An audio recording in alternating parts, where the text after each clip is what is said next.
बहुत समय पहले की बात है। एक बौद्ध भिक्षु और उनका शिष्य गांव-गांव घूमकर लोगों को उपदेश दिया करते थे। एक बार जब वे एक गांव में धर्म उपदेश देकर जब वे वहां से चलने ही वाले थे, तभी जोरों की बारिश शुरू हो गई।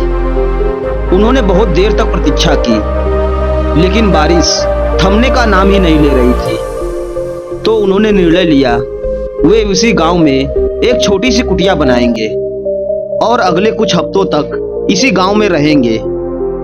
उन्होंने गांव के बाहर एक छोटी सी कुटिया बनाई और वहीं रहने लगे। लोगों को उन भिक्षुओं के मुख से बुद्ध के उपदेश को सुनना बहुत ही अच्छा लगता था। इसीलिए हर दिन बहुत से गांव वाले उनका उपदेश सुनने उनके पास आने लगे। गांव के लोग उन बौद्ध भिक्षुओं से गहरा स्नेह रखते और उन्हें बहुत मान सम्मान देते। वे उनके खाने की व्यवस्था भी करते और बहुत से गांव वाले तो उपदेश सुनने के पश्चात उन्हें कुछ उपहार भी देकर जाते।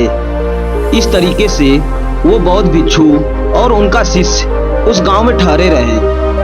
फिर एक दिन अचानक बौद्ध भिक्षु अपने शिष्य से कहते हैं कि हम बहुत दिनों से इस गांव में रुके हुए हैं, अब हमें यहाँ से चलना चाहिए। यह सुन शिष्य कहता है, लेकिन क्यों गुरुजी, हम यहाँ कितने अच्छे से तो रह रहे हैं, यहाँ के लोग कितने अच्छे हैं, ये हमें इतना मान सम्मान और उपहार भी तो देते हैं, क्यों न हम यहाँ कुछ दिन और रुक ले और उसके पश्चात हम यहाँ से चले जाएंगे और तब तक हमारे पास बहुत से दान दक्षिणा और उपहार भी इकट्ठा हो जाएंगे। शिष्य के मुख से ऐसी बातें सुनने के बाद गुरु ने कहा, नहीं, अब हम और यहाँ एक पल भी नहीं रुक सकते। हम यहाँ पहले ही बहुत रुक चुके हैं और हमें धन और उपहारों को इकट्ठा करके करना भी क्या है। ये चीजें हम भिक्षुओं के किसी भी काम की नहीं है और हमें इनसे लगाव भी नहीं रखना चाहिए। हम तो त्याग के मार्ग पर चले हैं, फिर हमें इस धन का क्या करना है। गुरु ने शिष्य की आंखों में देखते हुए कहा, हम आज ही यहाँ से चलेंगे और जो कुछ भी उपहार में मिला है वो सब कुछ यही छोड़ दो और खाली हाथ मेरे साथ चलो। शिष्य तो वो सारे उपहार अपने साथ ले जाना चाहता था, लेकिन वो गुरु के आज्ञा का उल्लंघन भी नहीं कर सकता था। इसीलिए वह जाते जाते कुछ चांदी के सिक्के बिना गुरु को बताए अपने कपड़ों की पोटली में छिपा लेता है। जैसे ही वह कुछ दूर चले, उन्हें रास्ते में एक बहुत बड़ी नदी मिली। वे जिस गांव में धर्म उपदेश के लिए जाना चाहते थे, वहां तक पहुंचने के लिए इन्हें ये नदी को पार करना ही था। वहां तक पहुंचने के लिए उन्हें ये नदी को पार करना ही था। जब वे नदी के किनारे पर पहुंचे तो वहां एक नाव चालक बैठा हुआ था। उसने दोनों भिक्षुओं को देखते ही कहा, मैं आपको ये नदी पार करा सकता हूँ। वैसे तो मैं लोगों से नदी पार कराने के 2 चांदी के सिक्के लेता हूँ, पर क्योंकि आप लोग भिक्षु हैं, इसीलिए मैं आप लोगों से 1 चांदी के सिक्के के बदले ही नदी को पार करा सकता हूँ। क्योंकि भिक्षु और उनके शिष्य के पास चांदी के सिक्के नहीं थे, इसीलिए वे नाव चालक से बिना कुछ बोले चुपचाप नदी के किनारे आकर बैठ गए। हालांकि शिष्य ने चांदी के बहुत से सिक्के अपनी पोटली में छिपा रखे थे, लेकिन वह उन्हें निकाल नहीं सकता था, क्योंकि उसे डर था कि गुरुजी उस पर गुस्सा होंगे। इसीलिए वह भी गुरु के साथ चुपचाप यह सोचकर बैठा रहा कि देखते हैं बिना सिक्कों के गुरुजी नदी कैसे पार करते हैं। लेकिन गुरु ये सोचकर किनारे बैठे रहे कि हो सकता है कुछ देर बाद ये नाव चालक खुद ही बिना सिक्कों के उन्हें नदी पार करा दे, या फिर जिस गांव से वह अभी आए हैं वहां का कोई इंसान यहाँ से गुजरे और उनके हिस्से का किराया भी नाव चालक को दे दे। लेकिन ना तो नाव चालक ने कुछ कहा और ना ही गांव का कोई शिष्य वहां से गुजरा। बैठे बैठे शाम हो गई, लेकिन डर के मारे ना तो शिष्य ने पोटली में से सिक्के निकाले और ना ही नाव चालक बिना सिक्कों के उन्हें नदी पार कराने के लिए तैयार हुआ।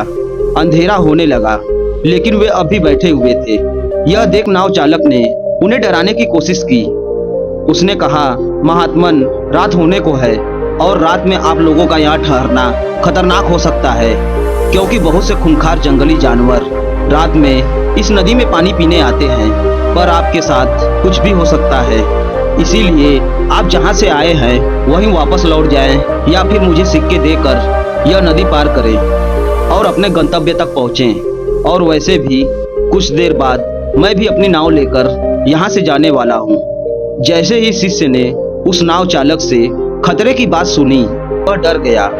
उसने तुरंत ही अपनी पोटली में से 2 चांदी के सिक्के निकाले और नाव चालक को देते हुए कहा, कृपया हमें जल्दी से नदी पार करा दें। नाव चालक ने सिक्के लेकर उन्हें नदी पार करा दी। नदी पार करने के बाद गुरु ने कहा, जब मैंने तुमसे कुछ भी लेने के लिए मना किया था तो फिर तुमने ये चांदी के सिक्के क्यों रख लिए थे? तुमने मेरी बात क्यों नहीं मानी? शिष्य ने कहा, गुरुजी, अगर ये चांदी के सिक्के मेरी पोटली में नहीं होते तो हम बहुत बड़ी मुसीबत में पड़ सकते थे। रात का समय था और कुछ भी हो सकता था। इन सिक्कों ने ही हमें सुरक्षा दी है और आप धन्यवाद करने के बजाय मुझे डांट रहे हैं। यह सुन गुरु ने मुस्कुराते हुए कहा, जब तक ये सिक्के तुम्हारी पोटली में बंद थे तब तक हम मुसीबत में थे, लेकिन जैसे ही तुमने इन्हें बाहर निकाला मुसीबत खत्म हो गई। और मैं तुम्हें यही समझाने का प्रयास कर रहा था कि असली खुशी देने में है, त्याग में है। तुमने 2 सिक्कों का त्याग किया और परिणाम तुम्हारे सामने है। यह सुनते ही शिष्य को आभास हुआ। उसने बचे हुए चांदी के सिक्के गरीबों में बांट दिए और वे दोनों आगे बढ़ गए। दोस्तों, इस कहानी ने हमें यह समझाया है कि हमें अपने जीवन में सांसारिक वस्तुओं से अधिक लगाव नहीं रखना चाहिए और अपनी आंतरिक खुशी पर ध्यान देना चाहिए और केवल उतना ही इकट्ठा करना चाहिए जितना एक सुखी जीवन जीने के लिए जरूरी है, ना कि दिखावा करने के लिए और लोगों की नज़रों में अमीर दिखने के लिए। धन्यवाद।